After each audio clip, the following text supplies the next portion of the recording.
Have you ever dreamt of being a popular creator or social media influencer? Welcome to Between Takes, where we interview popular creators about the creative process of content creation. That's a mouthful. From equipment and conception to the highs and lows of popularity.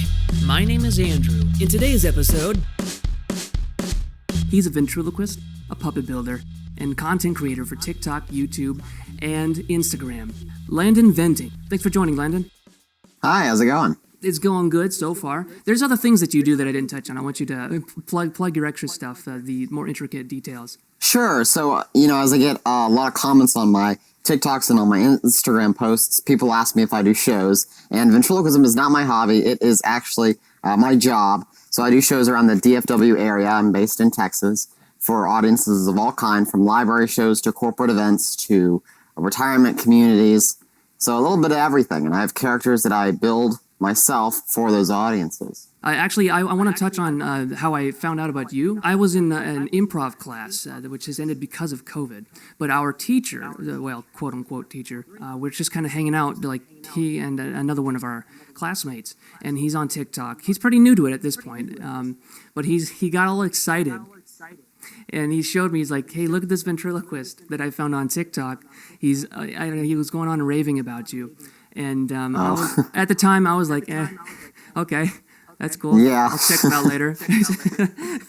Right. And I did. Later on, I checked out your channel, and there was that video where you didn't speak, but it was just you saying, like, jugglers. I think you started with juggling, then went to magicians, and then ventriloquists. And I just duetted it, doing pretty much the same thing you were doing.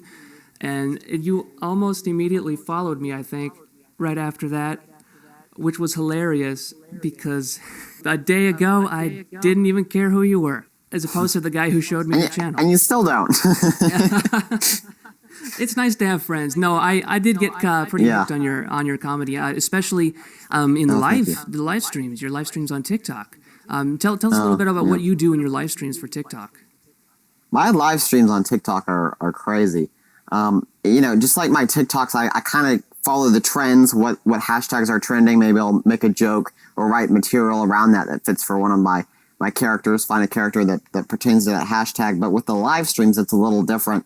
Everyone joins in on the live stream, they'll comment stuff, and I'll usually take a poll to see what character they want me to bring out. Sometimes the live streams end up, going on for longer than I had anticipated, and I end up bringing out a few different characters and doing some of my material that I actually include in my show. Sometimes I test it out there, which is interesting because that's an online response versus an in-person response.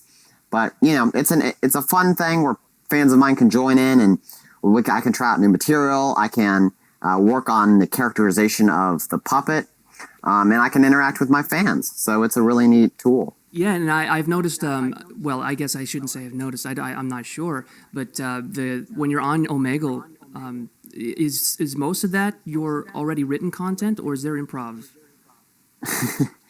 It's funny. When I started out on doing my Omegle videos, which is this platform where you can essentially talk to strangers, and I have a puppet with me, and I record these for TikTok sometimes.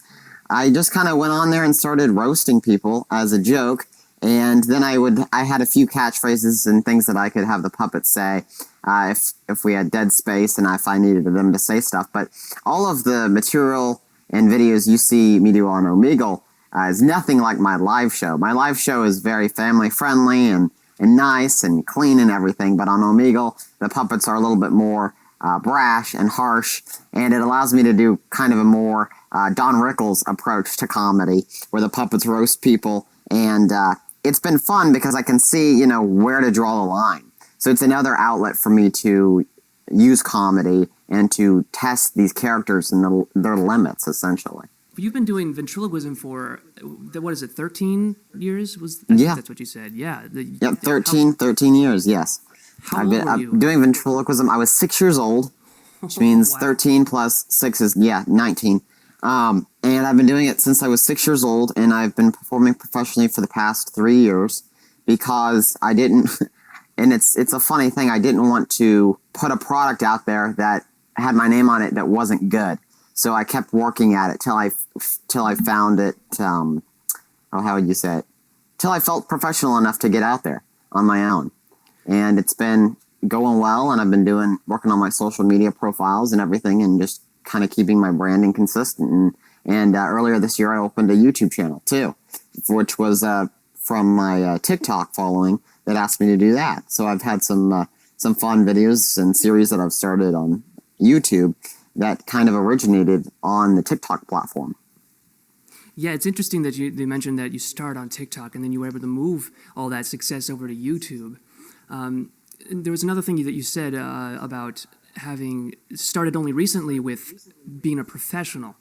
What would you say to those who are in the same position that you were, not yet really putting yourself out there because you don't feel like you're quite ready? Well, my problem was that I never wanted to. I had grown up as, into ventriloquism, seeing the older ventriloquists who were horrible. And that's why ventriloquism has a bad stigma to it. It's because you see these older people, you're expecting them to be better than they are, and they're putting out this product that's quite sad. So I never wanted to be that, and even as a kid. And I thought, oh, well, if I'm like that as a kid, then I'll be like that as I grow up, so I'll just never put something out. You have to start somewhere. Everyone's going to be bad at something when they start, but if you're passionate about it and you're dedicated, you're going to get better, just like anything. So it's okay to have bad lip control. It's okay to not be funny with a puppet. When I started, I wasn't funny. I had to, I wrote comedy with my dad. We'd write bits together, and now I'm getting to the point where I can write some of my own stuff, and I'm trying to figure out how to write for these characters, which is its own thing. And it comes in time and practice and rehearsing, just like anything. So if you're wanting to become a ventriloquist and you're, however old you are, just get into it. Pick up a sock or get a puppet and look in the mirror. And, if you work on every aspect of it day by day, you're going to get better. And that's the way you have to approach it. And would you say that there's a special element that you need to have in order to maybe be successful at this? For example, there's thinking it's interesting enough and thinking that it's going to make you more interesting, and so you do it religiously, maybe just because you think you need to be that. But then there's having the actual interest in it and the passion for it. Would you say that the passion is important in order to move forward and actually get that practice in? Yeah, you know what, Andrew, that's a great way to divorce the two ways that this art form is approached, because those that are familiar with Darcy Lynn Farmer, she's a singing ventriloquist. She won America's Got Talent a few years back, and she has a large following of younger girls that have gotten into ventriloquism because of her, which is great. But the problem with that is that they think that they can go on America's Got Talent because they're okay at singing and they can kind of do ventriloquism. And the problem is that they think it's this way that they can get famous quick, and because Darcy did it, they can do it. And what they don't understand is that Darcy had been doing pageants way before AGT. She'd been doing them since she was I think 8 or 9. Oh, wow. So she's been doing that for a while, and when she got on America's Got Talent, she had already been singing and she already had material under her belt. I'm kind of losing the question here, but I brought that up for a point. Yeah, the question was, is passion important to get something done? Oh, yeah. Right, of course. Yeah, passion is very important. You have to be passionate. Anyone can be a ventriloquist if you want to practice hard enough. There is an aspect to it where you have to be able to understand what it's like to put yourself in someone else's shoes and write for them, and then divorce yourself with them on stage. And you have to be passionate about it and passionate about you and your success. It comes down to a mind game between everyone else and yourself, because when you're looking at your future as an entertainer, it's not mapped out like, if you wanted to be a doctor, where you go to med school and this and this and this, and you follow this course. Being an entertainer is weird. You have to practice at it. You have to get your stage time. You have to get your material. And it's the unconventional road. So you have to keep telling yourself it's going to be okay if you're working toward your goal, and if you're a hard worker, and not be worried about what anyone else says, because if you're passionate about it and you're dedicated to it, then it'll pay out in the end, and that's when everyone else that's been doubting you or unsure if you can make it will understand your vision, is when you're there. Whether it be you wanting to get your first birthday show, do a first birthday show, or a corporate event, or be on cruise ships, or win AGT. It's all the same mentality in the way you have to approach it. So. Right. So it's I can relate this to my piano playing. Not that I'm like an expert or anything, but there was a time in the beginning when I was trying to get better at it because I had in my mind that I needed to be more interesting, and I was learning ventriloquism, piano, hypnosis, all this just to be interesting. And it was so hard for me because it got boring so quickly because I didn't have the passion. And then after some time, I did get bored and I kind of quit. And it was when I started doing it just to do it, just as a pastime, that I started to actually get good because I found myself practicing just because it was fun to do. Exactly. I think that's the message we want to leave with the listeners. Yeah, I almost said viewers. I hope they can't see us right now. So you started with TikTok. When was that? Was that last year? Well, I was on Instagram for a while, but with TikTok, it had grown my following on everything. I was on Instagram for, oh my gosh, since I was probably 12, and it's just my page branding has gotten a lot better as I've figured out kind of who I am. But I started TikTok back in October of last year. And how far did you get as far as growing your channel on Instagram before that? If you can I think remember. I had around 600 followers. 600? And then you start TikTok, and then how soon before you, quote-unquote, blew up? Or did that happen? I still don't think I've blown up necessarily. I mean, I think today I reached 330,000 followers, but you know, it's an interesting thing. I've put out TikTok used to have a thing where it showed you how many videos you had out, and I had so many videos. I mean, I'm doing so many videos. I don't think I've blown up necessarily yet because I have 330,000 followers on TikTok, but on Instagram I have 2,000, and on YouTube I have almost 2,000. So you know, it doesn't exactly spill in evenly on your other platforms, but I've been trying to promote it, and the rate since I started TikTok as a joke, like everyone says, because I didn't know that there were ventriloquists on TikTok, and I didn't think that the jokes would be right for TikTok, and so I said, well, maybe if I try it, it'll work. And so if you scroll way back, a lot of probably my first 100 or 200 TikToks were jokes that I had written with characters, and I had, you know, I set up my camera, my phone, you know, my stand, the puppet, and made everything look good. And now I'll pull out a puppet and I'll do a quick thing and then post it, because from what I understand, it's more about how much content you post versus the quality of the content. I posted the other day, 8 videos with Scooter, who's my hard figure dummy that looks like Slappy from Goosebumps, or so I'm told. Slappy, huh? I was gonna say Chuck Wood. Chuck, kind of. Chuck Wood is a character of David Strassman, who's a famous ventriloquist. But I posted, 8 videos of Scooter, and one of them has over 1 million hits. So it's a weird thing. I'm constantly testing it and trying to figure it out. But maybe there will be a day when I blow up. I don't think so though. But I do think that my audience has grown rapidly because I'm a ventriloquist, because I kind of have my pocket of TikTok. And I do jokes, and I do these live streams, and people want something to relate to. Some of the characters they can relate to.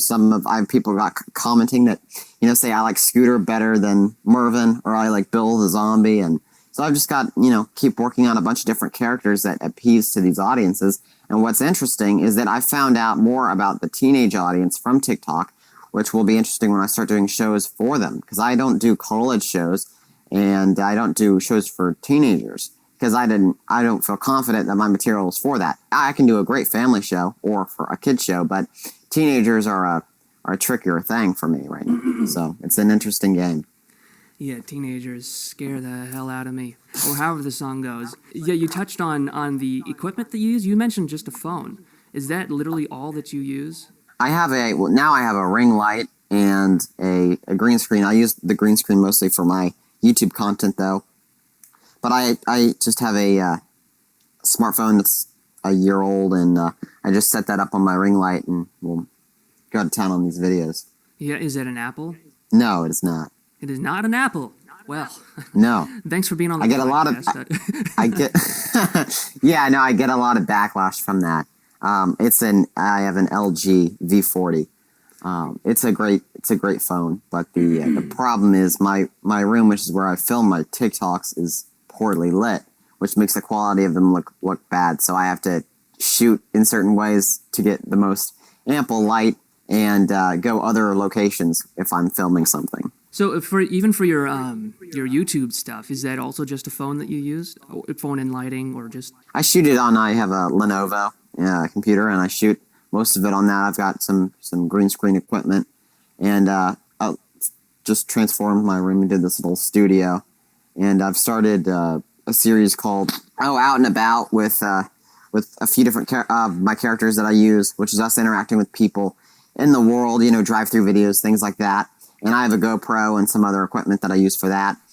Yeah, but for my videos like Views News with Jackie the Jackalope, it's all done on my computer with my lighting and green screen. Okay, and so did you always, like when you switched over to YouTube, because you use that extra equipment mostly just for your YouTube, correct? Sure, yes. Yeah, sure. So did you start using that equipment when you started YouTube, or did you have just your phone at first when you started YouTube? Oh, that's a good question. Yeah, when I started YouTube, I just had my phone, and I wanted to be able to expand the videos and the production level that I was doing. Because just like ventriloquism, I'm constantly, in puppet building, I'm constantly have this desire to grow at a rapid pace and to have a product that shocks people when I tell them my age or how long I've been working toward the product or toward the goal that I'm trying to achieve. So, I bought the ring light a couple months back, after doing TikToks and realizing how important that was. And then I got the GoPro when I realized that I'd be doing more car videos and interactive videos. So, it's just kind of expanded since I've been wanting to get a higher quality resolution on my videos, with more likes and more feedback from my audience. And eventually I'll probably get an iPhone too, as my crowd demands it. But that's to be seen in the near future. So you would say you got this extra equipment because you yourself wanted higher quality. It wasn't a demand from other people? Not when I made the change. No, it was not. It was more I just wanted to make everything better that I put my name onto. But once you made the change, did you see a change in the engagement from your community? No, not really. It was kind of about I started when I got the better equipment on TikTok. I started making more TikToks, which, increases my likelihood on being on the For You page and for more people seeing me and following me. So that helped. But in terms of my YouTube, it's kind of remained the same. I try to plug my YouTube and everything I do with TikTok, and I get a bunch of people that follow me on YouTube primarily because they've seen short clips on TikTok and they want to see longer videos. So finding that, going from, the short, 1 minute, minute and a half TikTok to the 12-minute or even just 6-minute YouTube video has been an interesting endeavor. But I've started a few new series, and I also have been doing since quarantine started a series called Landon Live, which is where I interview entertainers. It started with ventriloquists, and I'm still interviewing ventriloquists, all the big names. But I've also interviewed comedians, and I'm getting into interviewing magicians as well, to seeing how they started, what's their story, and who inspires them. So we talked about the equipment that you used, and now I wonder if you have a recommendation for those that are focusing on equipment. Yeah, I think it's important to define your audience's needs and what they want to see from you, and then kind of figure out what equipment is best for that. Do your research.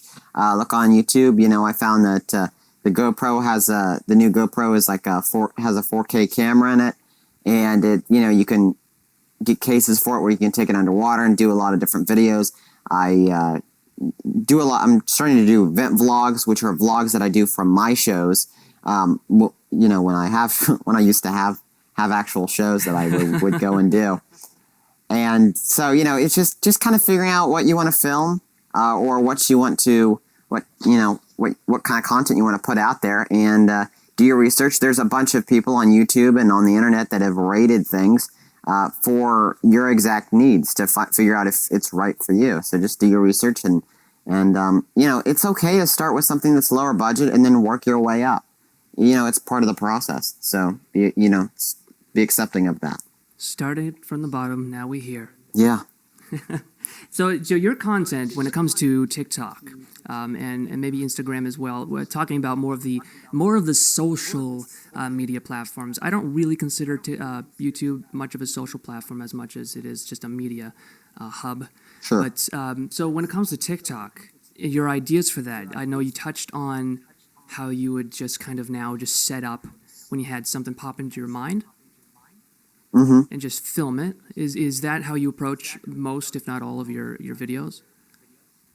No, now my TikTok is kind of like my mom, yelling at me to clean my room. She doesn't do that anymore. I'm an adult, but I say that as a comparison in that I'm so enwrapped with all these other videos that I do, on YouTube or all my other content that I kind of have to remind myself, Landon, you need to go make a bunch of TikToks today. So I film them in a batch process, and then I just post them all at once. A batch process.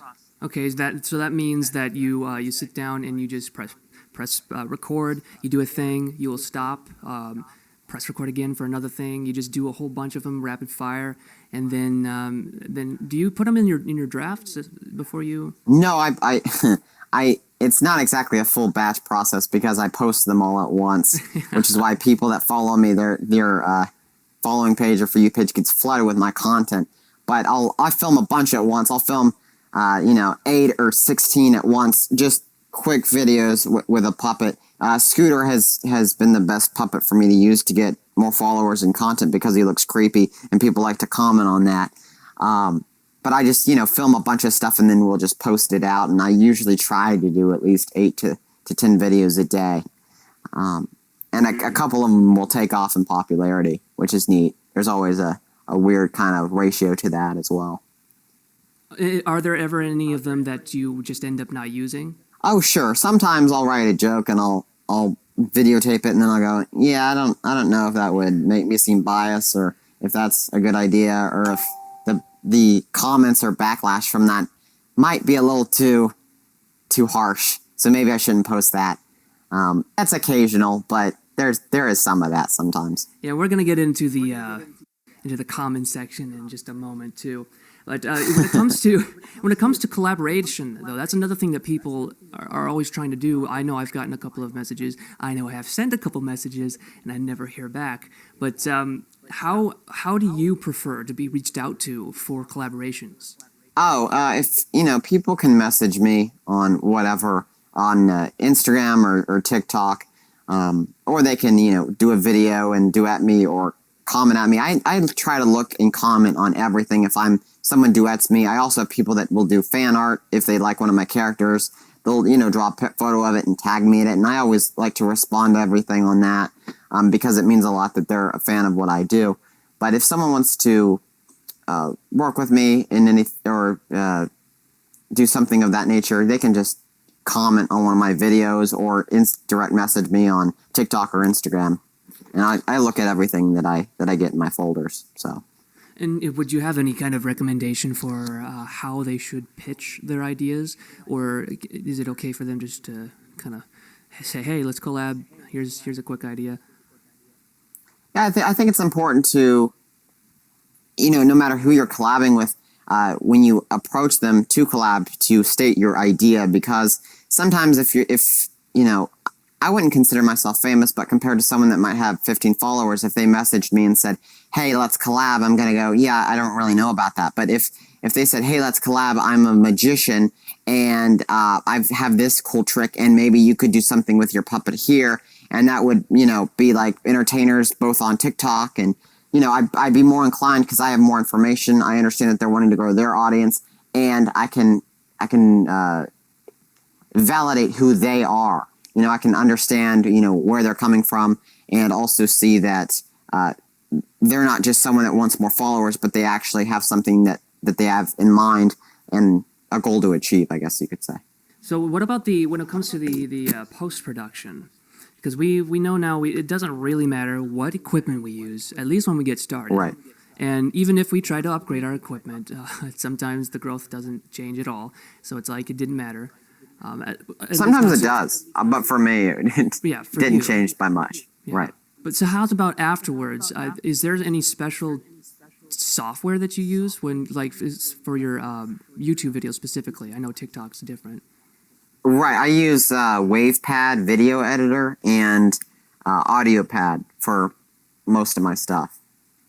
WavePad and AudioPad. Mm-hmm. And is that Yes. Mac?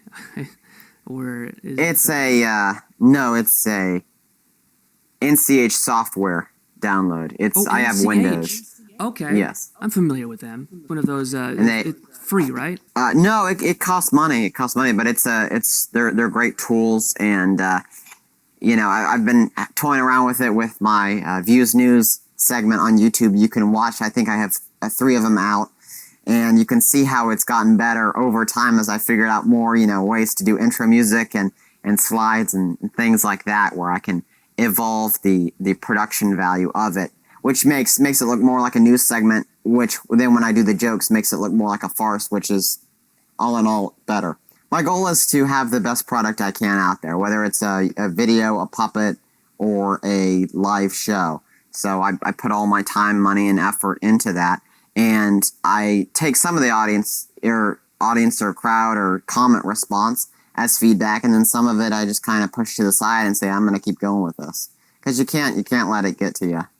So the moral of the story here is make your content for you and don't cater to other people's preferences. Yeah, I mean, I started doing TikTok. I said I'm just going to do all these funny videos, and they're for me. And then I gained a giant following, and then I started worrying about what other people thought, and that slowed me down. And so now I'm to the point where I just say I'm going to put out 8 to 16 videos a day, or 8 to 10 videos a day. I don't care what they are, and I'm going to move on to the next platform. And I also have a Facebook page, Landon Harvey. It's Landon Venting. You can also find it there. But I put the same content that I put on YouTube on there as well, just as another means of putting out content. And it's got a different response, definitely, because it's my YouTube channel, which is a younger demographic to Facebook. But it does challenge me in a way to appeal to both audiences, both the younger and older crowd, from a writing perspective. So you are Landon Venting on all platforms, right? Yes. And my name is actually Landon Harvey, but I go by Landon Venting because I wanted to be consistent with my branding on all the platforms, and Landon Harvey was either taken or taken down on a few different accounts, so I wasn't able to get that. But you can find me at Landon Venting on just about every social media platform there is out there today. Yeah, I know how important your consistent branding can be, and we're going to go ahead and take a quick break. I'm going to improvise a promo. Post-production, I'm going to do it, but we'll be back in just a moment. It's going to be a promo for Landon here.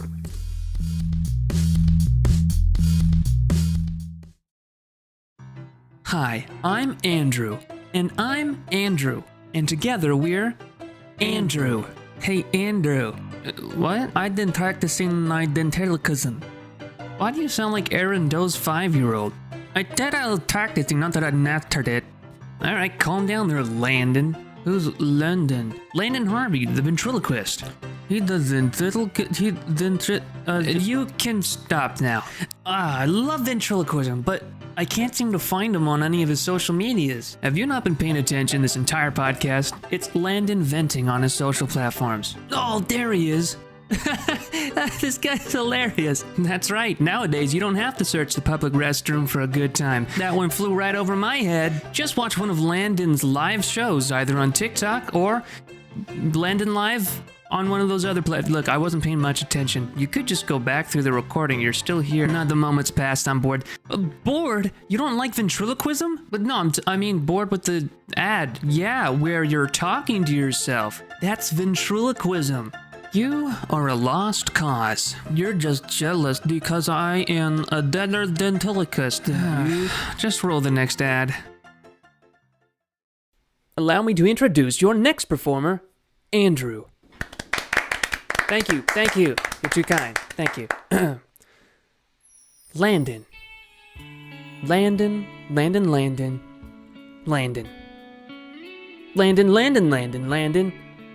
Landon.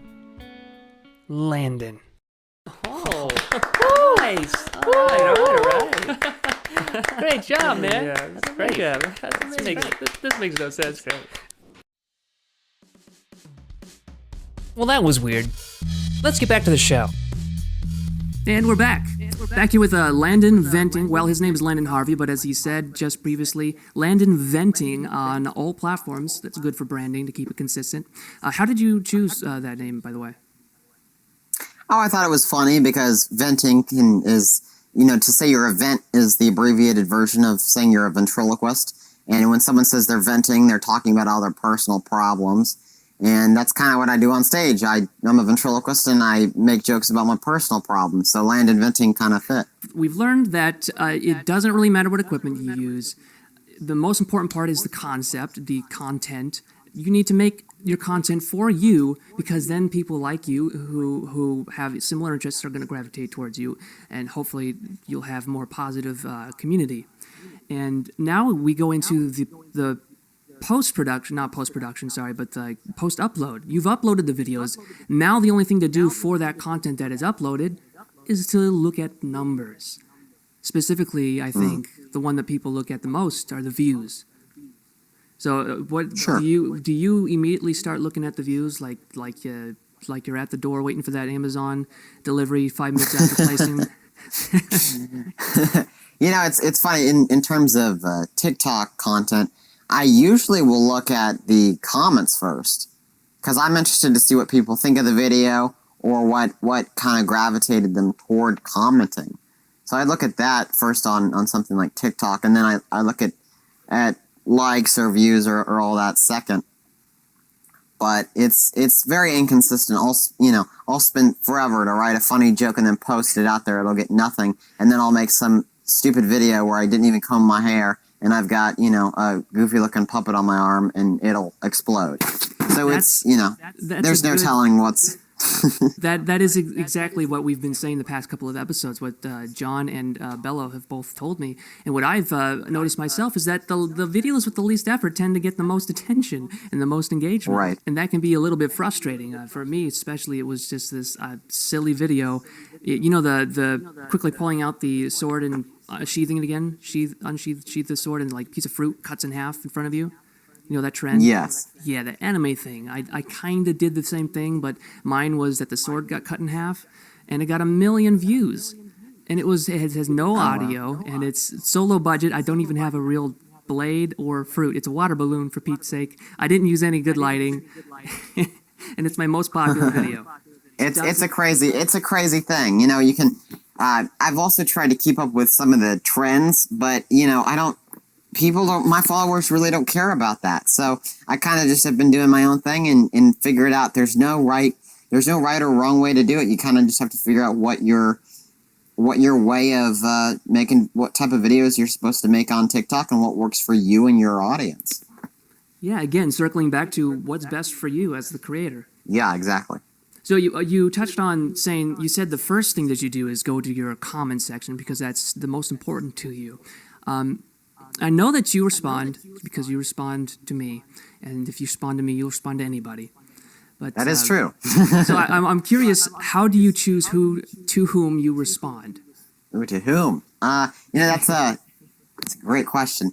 If I have, and this leads to, hate comments. I respond to just about anyone. I said earlier, if someone wants to duet me or draw a video or do a video of them drawing one of my characters, I'll usually always, I actually like to upload those to my Instagram story called fan art, because I love to display people's art of my work, because people are artists, and I love that I have fans. That's a really neat thing. But I respond to just about everyone if I can. A lot of times, someone wanting me to respond that thinks I won't, I'll do that just to prove them wrong. But then I'll also respond to people if they've been, if they're saying they're a longtime fan, or, if they ask me a question, if I'm going to do a video with one of my characters next, or if they give me an idea. I love to see, and if maybe sometimes people will do their own types of videos that I'll respond to. There was this one girl on TikTok, she did the delayed voice as a ventriloquist, and she's not a ventriloquist, but it's a fairly easy thing to do.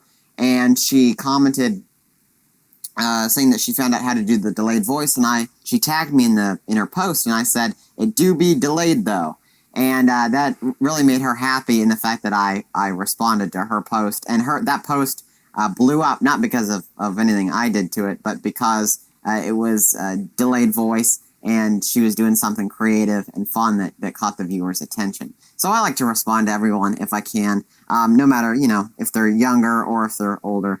It's just a fun thing, and I like to kind of see what people are up to or what people think of what I'm up to, basically. Yeah, and to the listeners and to the fans of content creators like Landon and I, to those who engage in our content, it's not just you who enjoys that. It is us. We also appreciate not only that you engaged in our content enough to, appreciated the content enough to engage with us, but also we appreciate that we're able to make you happy, not only with the content, but also with a reply. We gain, I don't know if pleasure is the word that I like to use in any conversation, but it works. we gain pleasure from making people happy.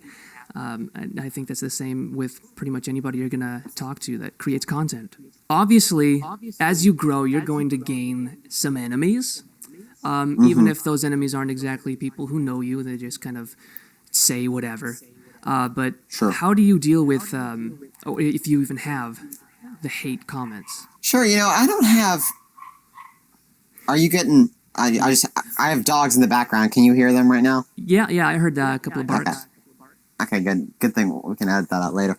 Okay, so basically the way I deal with hate comments, I don't really get hate comments necessarily as much as I get people saying that I'm saying, they assume they know how I'm saying a certain word as a ventriloquist.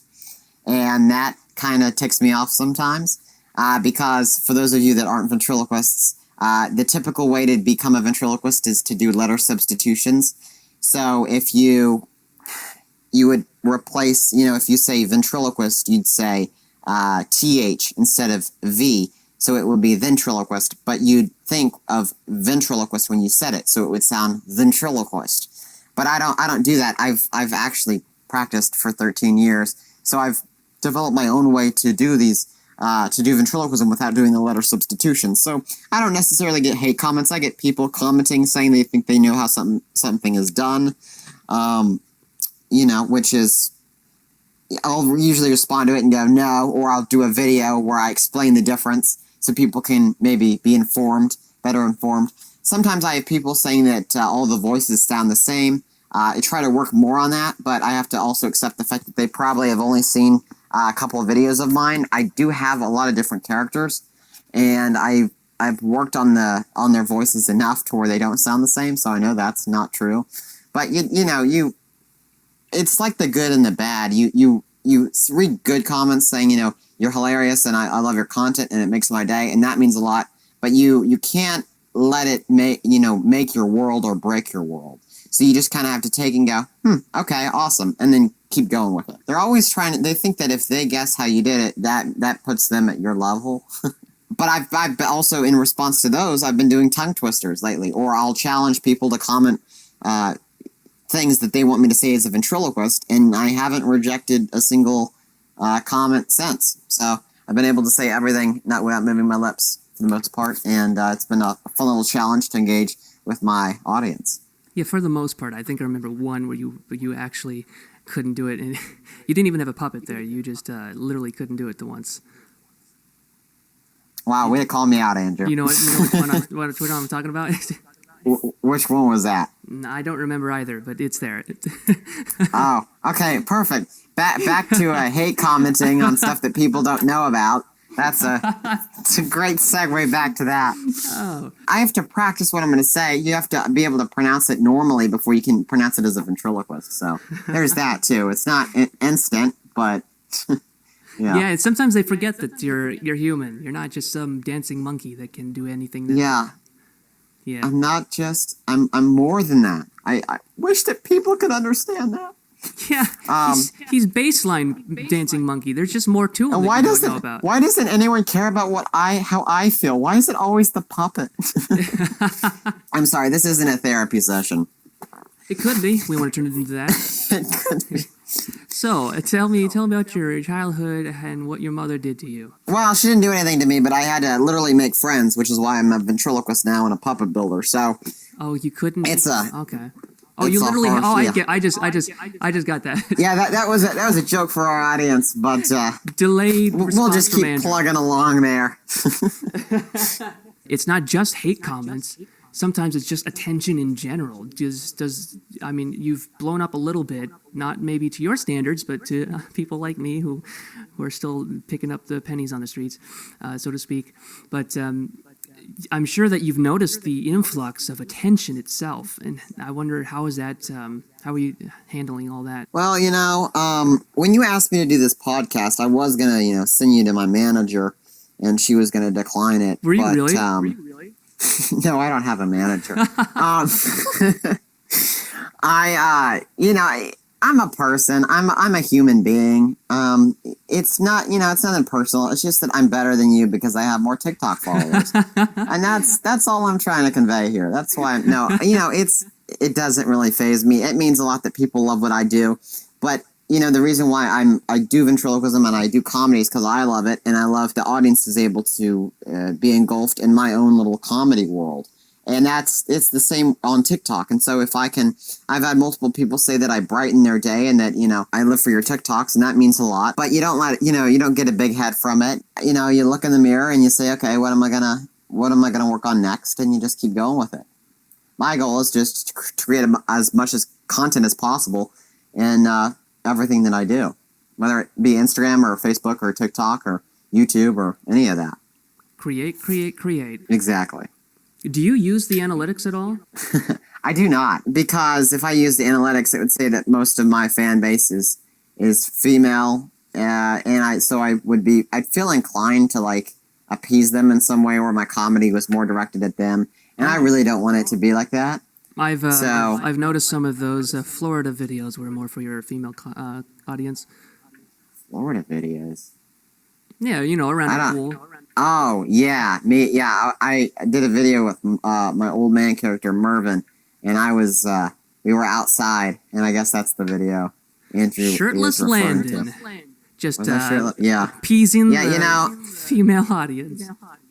I'm kind of like if Justin Bieber was a ventriloquist, minus Usher and the Success. So it's a fun road. What are some other comparisons people make to you? Oh, they say I look just like the puppet. I don't know if that's necessarily the comparison you were. Bill? Yeah, Bill, my zombie character. There are some days that I look like him, though. I don't know. People say I'm the next Jeff Dunham, which is nice of them. Jeff Dunham is also from Texas, and he was also very determined as a kid, which is why he is where he is today. So. I don't know what is to come up in my future, but that does mean a lot, and I just kind of take it with a grain of salt and keep going. Well, would you say that most ventriloquists don't build their own puppets? Yeah, most of them don't. There's very few that do. Jeff Dunham builds his own puppets, with the exception of his soft character, Peanut. But and I don't build hard figures yet, but I've built all of my soft puppets, so it's kind of a reverse there. But we do have that in common in that it's an interesting thing. I was talking with my friend Jeff Goltz, who's a ventriloquist and a puppet builder as well, and we were talking about how when you build a character, it's easier to write for it and connect with it on stage because it's like you create it from nothing. So it's following out through the process is so much easier because you had the character in mind from the beginning. I'll give you an example. I have a mime character I'm working on right now. A ventriloquist with a mime always seemed like a fun idea to do. And his name is Marcel So-So, because he's so-so of a mime. And he is just this chubby, fat mime that is a failed mime from Paris, Texas. And he is, he's a new character I'm working on. And in a couple of weeks, I will present him to my TikTok crowd, and I think he's going to go over big. I created him he's a very unique character. I have seen other ventriloquists with mimes. This is very unique, though, in the fact that he does talk, and he's got a lot of personal problems that he wants to share on stage because he hasn't talked to anyone in years. So and he talks a little bit about how it's hard to to be a good mime when you're, too fat to fit in your invisible box. And so we go into some of that. But, creating something from nothing is a big leap. And then seeing it followed through on stage is the rewarding process. And seeing that you can connect with your audiences. This is a whole different topic, but it's something that I find very important to my creative process as a performer and as an actor and a ventriloquist.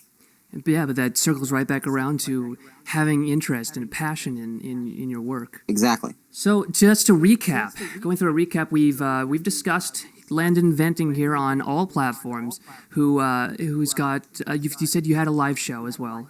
Yeah, I have a live 45-minute family/adult show that I do. This is an internet thing? No, this is my show when people hire me to perform as a ventriloquist. Okay. That I do. And my internet show is Landon Live, which is on YouTube, and there's also a Facebook group called Landon Live. So those are my two things. So Landon Venting on all platforms. He's just a personal testament here. He's hilarious. If you have the opportunity and the pleasure to watch him live on TikTok doing anything, like he engages with his audience in a hilarious way. Whether he's doing Omegle or just building a puppet, it's always a good time. If you're going to focus on your equipment at all, as far as content creation goes, do it the way that Landon does it. Do it for yourself. Do it because that's what you need for your vision. If you need that. If you're perfectly happy with your iPhone or your Motorola flip phone, that's fine. Just do you. And don't worry about the numbers because the numbers don't really mean anything. Focus on what you want to create and create it in large number if you can. Well said. Well, thank you. I tried. So, do you have any closing advice for if you could, tell your listeners one thing as a content creator? Ooh, advice to content creators. Keep creating, keep expanding ways to create content, whether it's vlogs or blog posts or, ways to interact with your audience. Interact with your audience, that's important. If you have, 5 or 500 people commenting on your stuff, interact with them because that's important. And I think that's the problem with some of these other content creators that have blown up on TikTok is that they kind of take it for granted. I thought to myself the other day, what if TikTok really did just disappear, and all these platforms disappeared? That would be so humbling to so many people. So, appreciate your audience while you have them. Do live things for them to acknowledge them and find ways and listen to them. And because sometimes they'll inspire content. I've got a bunch of people saying that they want more of these drive-through videos with puppets, and I'm planning more of that. So listen to your audience. They're important. Acknowledge them and use them as fuel for your next endeavor, whether it be a TikTok video or a YouTube video. That's some wise words from Landon Venting. I should probably call you Landon Harvey for everybody who's... I would normally at this point say, hey, join us next week for another episode where we have so-and-so on, but I actually don't have anybody lined up at the moment. So that's out the window. You want one of your... you want to get Terry Fader on my show?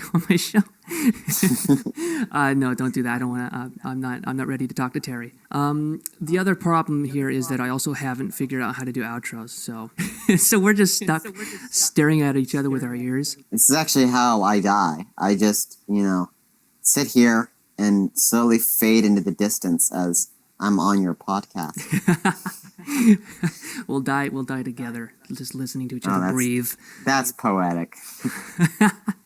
All right, thanks everybody for listening. We'll see you next week, and thank you, Landon Venting, thank you, Landon Harvey, for being on the podcast. I know that you're a busy man, but I really appreciate you being here. Oh, well, thank you for having me. It's been a lot of fun.